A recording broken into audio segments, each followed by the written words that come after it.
Hey everyone, Torath here. They, them, please.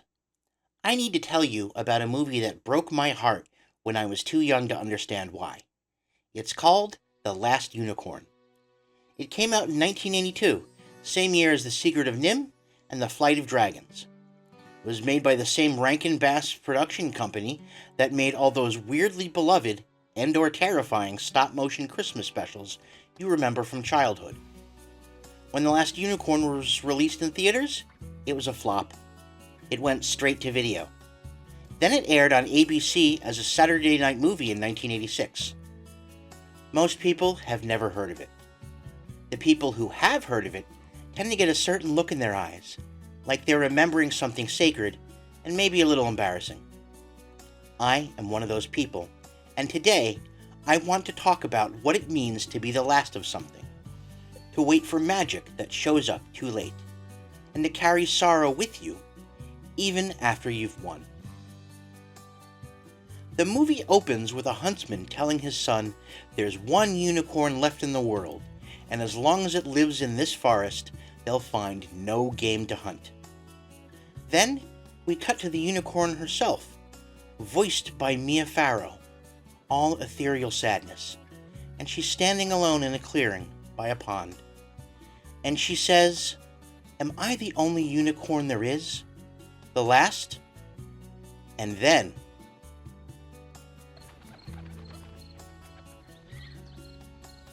That cannot be.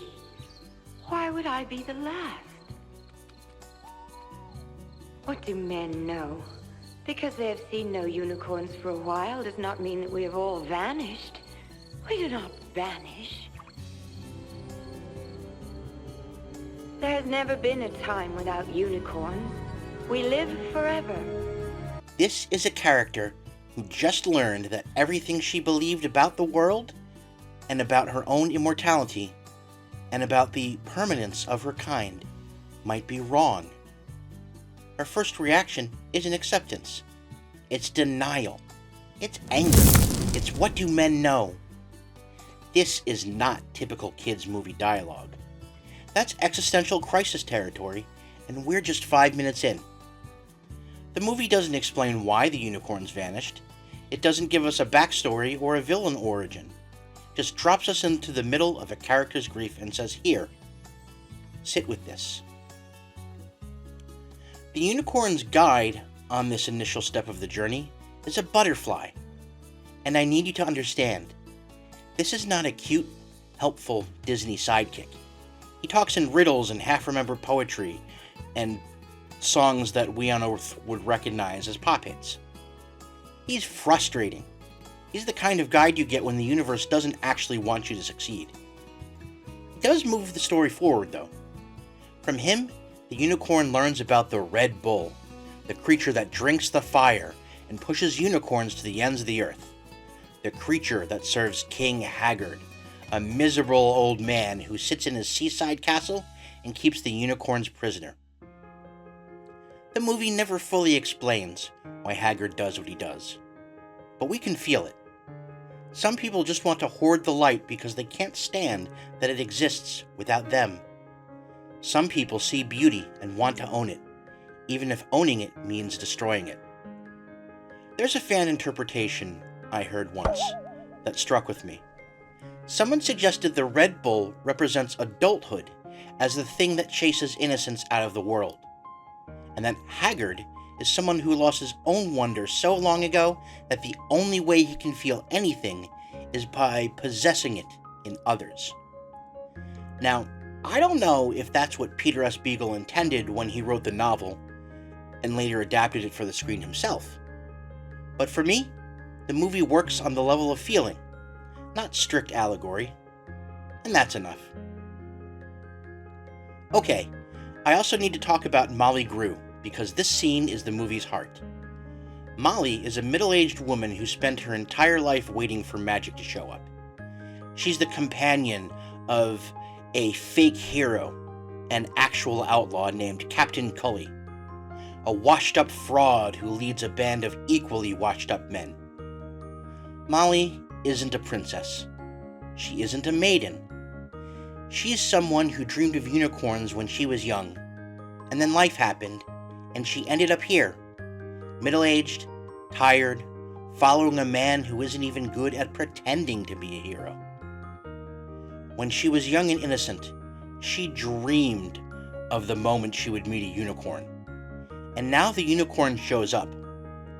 Not when she was young, not when she was one of those innocent young maidens, but now, when she is this. And she screams at the unicorn. Oh. Oh. And where were you 20 years ago? 10 years ago? Where were you when I was new? When I was one of those innocent young maidens you always come to? How dare you? How dare you come to me now, when I am this? Let me remind you, this is a G-rated movie, and there's a scene where a middle-aged woman screams at a unicorn for taking too long to save her. The unicorn doesn't have an answer. She just looks at Molly with those huge, sad eyes. And Molly who has spent years telling herself that magic isn't real, that hope is for children, that she's too old for fairy tales. Molly breaks down crying and hugs the unicorn's neck. That's the scene. That's the whole movie right there. It's about the grief of growing up, about the rage you feel when you realize the world didn't save its wonder for you. And it's also about the way hope doesn't disappear. It just waits, sometimes too long, and then shows up when you're least prepared to receive it. Molly isn't a princess. She isn't a maiden. She's a middle-aged woman who's been through things, and she's still standing there, in the gloom, hugging a unicorn and crying. And the movie doesn't judge her for it. It doesn't make her a joke. It takes her grief seriously. That's why this movie stuck with me, because it doesn't protect you from the messiness of being human. It shows you a woman who missed her chance and says, that's okay. You're still allowed to cry about it. You're still allowed to want magic, even if it came too late. Now, here's where the movie gets complicated. Schmendrick, the bumbling magician voiced by Alan Arkin, that Molly and the unicorn meet on their travels, ends up turning the unicorn into a human to save her from the Red Bull. The unicorn becomes Lady Amalthea.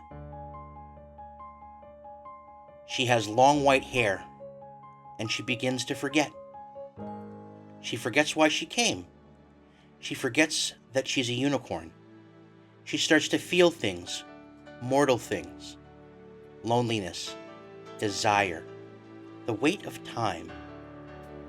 She sings a song that has haunted me. Once I can't remember, I was long ago, someone strange. I was innocent and wise and full of pain. Now that I'm a woman, everything is strange. This is a song about losing yourself, about how becoming human means becoming uncertain, about how knowing what you are and feeling what you are two different things and they don't always line up. And this is where I want to talk about something I didn't understand as a child. Amalthea is a unicorn pretending to be human. She's masking. She is trying to perform humanity while her true self is buried somewhere underneath. And the longer she stays human, the more she forgets who she really is. That's familiar to a lot of people in my community. Many communities. Lesbian, gay, bi, trans, neurodivergent. There's always this pressure from the wider world to hide who you are. There's this slow erosion of your identity when you have to perform a version of yourself that isn't true, and there can sometimes be the sinking feeling that if you stay in the mask too long, you might forget that there was ever anything underneath. The prince, voiced by Jeff Bridges, doing a very earnest himbo voice, falls in love with Lady Amalthea. He doesn't know she's a unicorn. He just knows he loves her, and he wants to be brave for her, and he's willing to fight a Red Bull to prove it. There's a moment near the end where Amalthea almost gives up. She's standing in the castle, looking at Prince Lear, and she's tempted. She could stay human. She could be loved. She could forget the quest and just exist as a person, with a future and a past and a death waiting somewhere down the line. But she doesn't. She chooses to become a unicorn again. She chooses to face the bull. She chooses to save her people, even though it means losing the one thing she's just learned how to want: to be loved as a woman, not worshipped as a myth. The ending is, well, it's a kid's movie, so on the surface, it's happy. The unicorn defeats the Red Bull. Hundreds of unicorns rise from the waves. Haggard's castle crumbles into the sea. The day is saved. But here's the part that gets me. The unicorn doesn't stay with the prince. She doesn't become queen.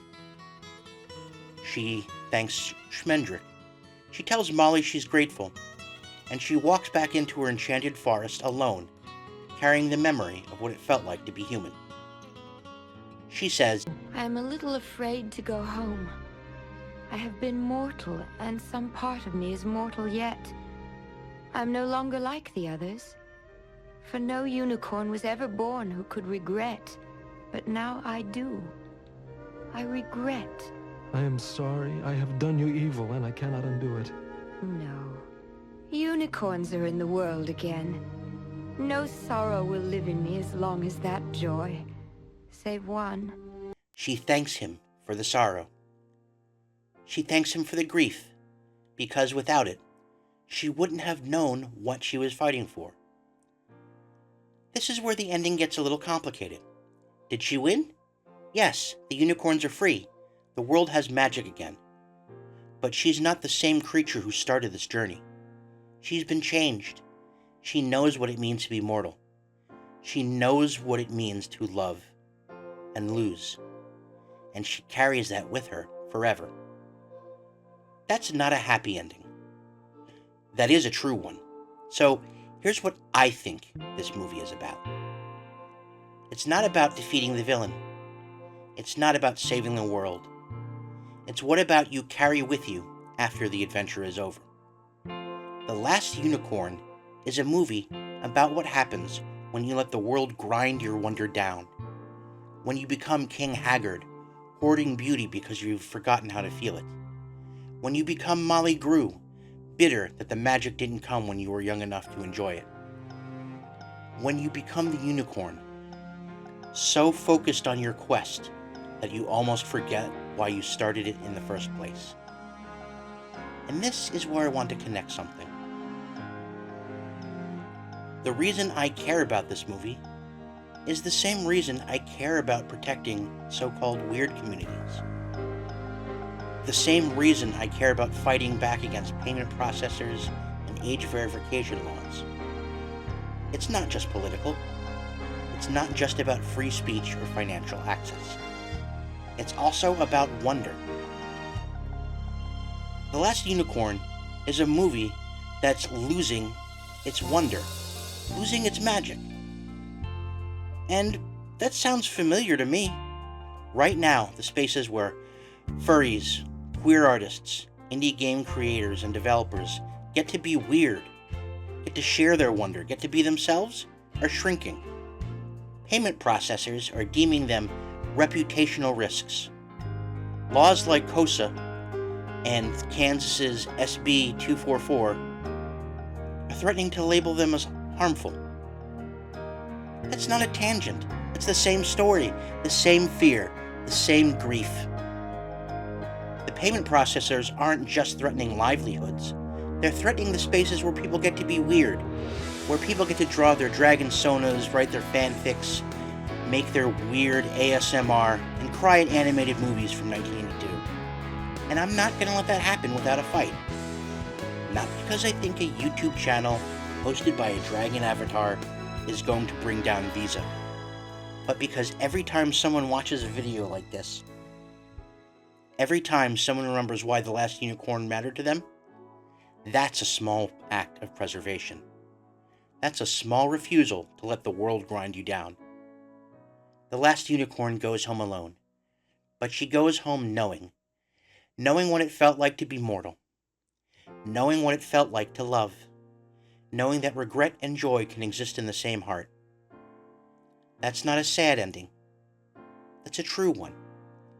So here's what I want you to take away from this. Go watch The Last Unicorn if you haven't seen it. Go watch it again if you have.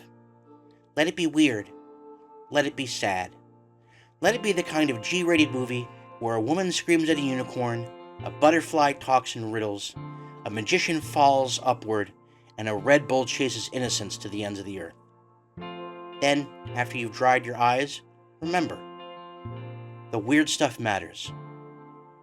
The stuff that made you cry when you were too young to understand why, that stuff is still in you, and it's worth protecting. Thanks for hanging out with me. Go drink some water. Go call someone you love. And don't let the Red Bull chase your wonder away. This has been Toroth Talks. See you next time.